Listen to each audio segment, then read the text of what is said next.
1945. World War II is over, and America does not stop.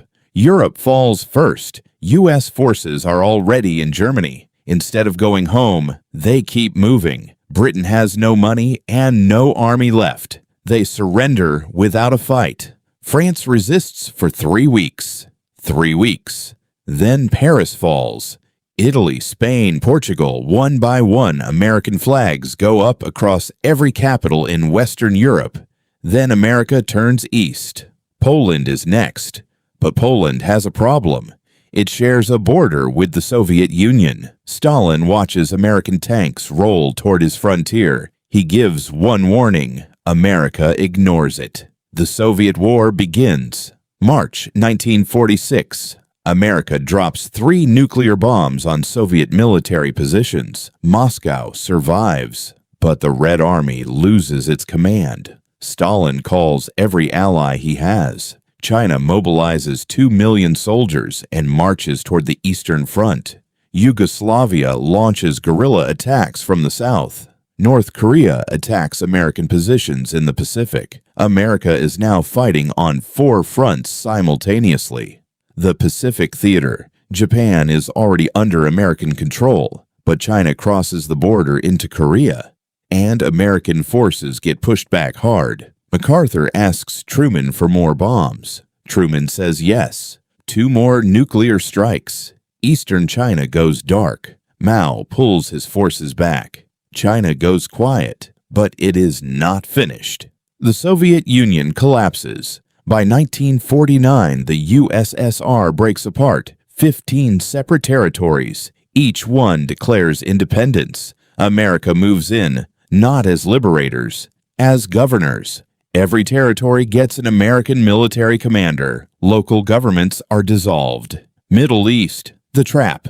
American forces sweep through Iran, Iraq, Saudi Arabia. It looks easy. Then every Arab nation sends fighters, not armies, fighters. No uniforms, no front lines, just ambushes in every city, every village, every road. America loses 300 soldiers in 1 week in Baghdad alone.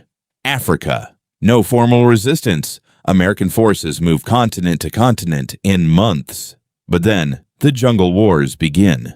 Local fighters using guerrilla tactics that no army in history has ever beaten cleanly. China comes back. 1952. America thinks China is finished. They are wrong.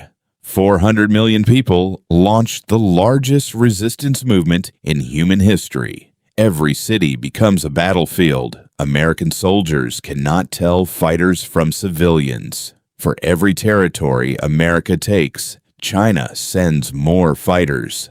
The alliance forms.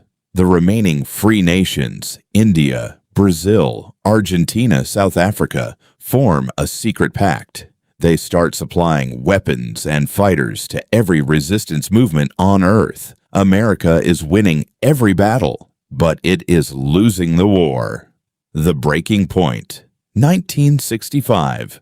America has soldiers in 140 countries simultaneously. Every week, attacks in Europe, the Middle East, Asia, Africa, all at once. The military is stretched so thin that entire territories are being held by fewer soldiers than a small city police force. Resistance movements start talking to each other, coordinating. In 1 single month, coordinated uprisings hit 22 countries at the same time. The withdrawal, Congress votes. The empire begins to pull back. But pulling back creates a new problem. Every territory America leaves immediately goes to war with its neighbor. The old borders are gone. New factions fight over every city. America created the chaos and then left it behind. The world that remains. By 1990, America is back inside its own borders. The world outside is unrecognizable. 40 new nations that never existed before. 14 active wars. Borders drawn by American generals who never understood the land they were dividing. The most powerful military in human history, defeated not by another army, defeated by every single person on Earth, refusing to stay conquered. Some empires fall in battle. This one drowned in its own ambition.